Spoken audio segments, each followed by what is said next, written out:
iyo tan oo kale arkay. halkani waa saldhig boolis ah. booliska waxaan ku naqiinay inay baxaan dadka ama qaladka gala ama tuugada inay soo qabtaan ay keenaan saldhiga, balse tuugani waa cajiib. waxa uu isku dayayaa inuu xado saldhiga. fikir ma uusan ka haysanin halka uu wax ka xadayo iyo sida wax u xadayo.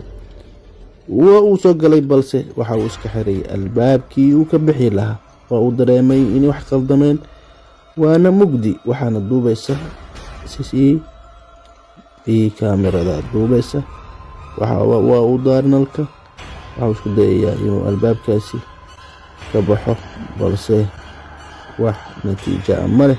waa uu dareemay inay adag tahay, halkaanana inay kaga dhowdahay ayuu isdareensiiyey. waa uu isku dayayaa iyuuna ku celcelinayaa inuu jabiyo, waayo waa alwaax. laakiin dib ayuu waxa uu eegayaa albaabkii uu ka soo galay, waayo halka uu ka yimid ee halka sare ayaa ah meeshii uu ku laaban lahaa.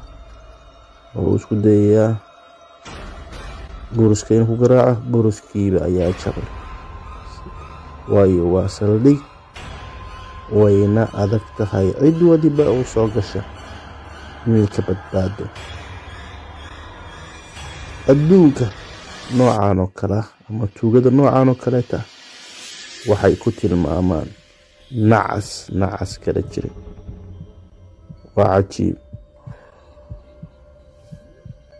waxaan arki jirnay tuug meelahaas ku xadgudba, ama meelaha aan askarta ka dhoweyn, ama meelaha aan hubka oolin xada, balse tuugani waa tuuga keliya saldhig boolis ah, hub kana yaala, isku dayay inuu wax ka xado.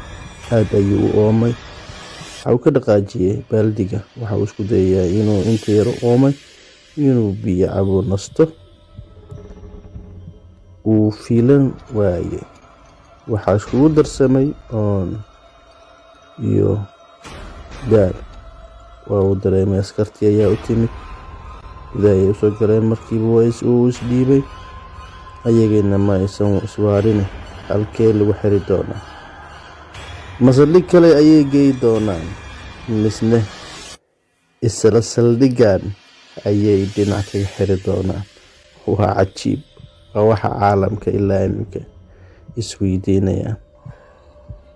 tuugada waxay leeyihiin nasiib ayaaba leenahay oo tuugii raadiska iyo in la bursado iyo howl laga qabti rabay, isagii ayaa iskeenay.